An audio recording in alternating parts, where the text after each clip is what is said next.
पत्नीवर संशय घेतल्याने जावयाला आधी त्याच्या सासरा आणि मेहुण्याने मारहाण केली आणि तोच राग मनात ठेवून त्याने आधी पत्नीला मेहुण्याचा डबा नेऊन देण्याचा बहाणा करून शेतात पत्नीसह मेहुण्याला आधी संपविले, तर पुन्हा सासरवाडीत येऊन सासरा, मेहुणा व सासूवर सबलीने हल्ला चढवून एकाच कुटुंबातील 4 जणांची निर्घृण हत्या केली। ही खळबळजनक घटना यवतमाळ जिल्ह्यातील कळंब तालुक्यात मंगळवारच्या रात्री घडली।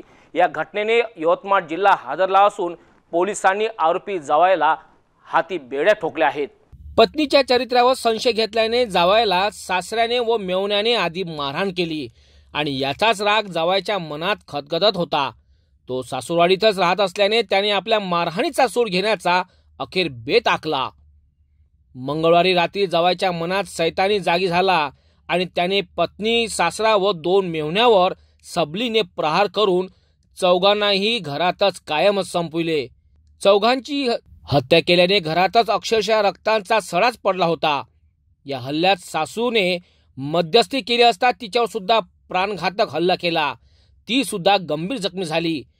ही खळबळजनक घटना आणि एकाच वेळी चौघांची हत्या करण्याची धक्कादायक घटना यवतमाळ जिल्ह्यातील कळंब तालुक्यातील तिरझळा या गावात घडली। 40 वर्षीय गोविंद बिरचंद पवार असे हल्ला करणाऱ्या जावाई आरोपीचे नाव आहे, तर पत्नी रेखा गोविंद पवार, सासरा पंडित येनसारी भोसले, मेहुणा ज्ञानेश्वर उर्फ नाना पंडित भोसले, मेहुणा सुनील पंडित भोसले अशी मृतकांची नावे आहेत।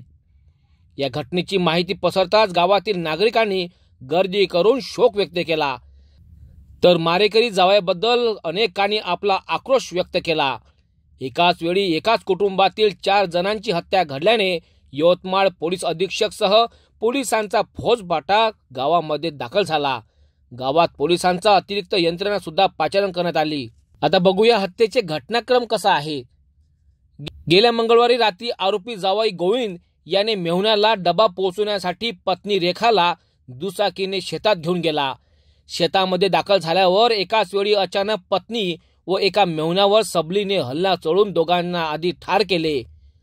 तेथूनच तो शांतपणे दुचाकीने त्यांच्या सासूवाडीमध्ये घरी पोहोचला आणि घरात सासरा, मोठा मेहुणा व सासू झोपले असता तेथे सुद्धा तिघांवर सबलीने हल्ला चढवून तिघांची निर्घृण हत्या करण्यात आली। एकाच वेळी एकाच कुटुंबातील 4 जणांची हत्या घडल्याने यवतमाळ पोलीस अधीक्षक सह पोलिसांचा फौजफाटा गावामध्ये दाखल झाला। गावात पोलिसांचा अतिरिक्त यंत्रणा सुद्धा पाचारण करण्यात आली।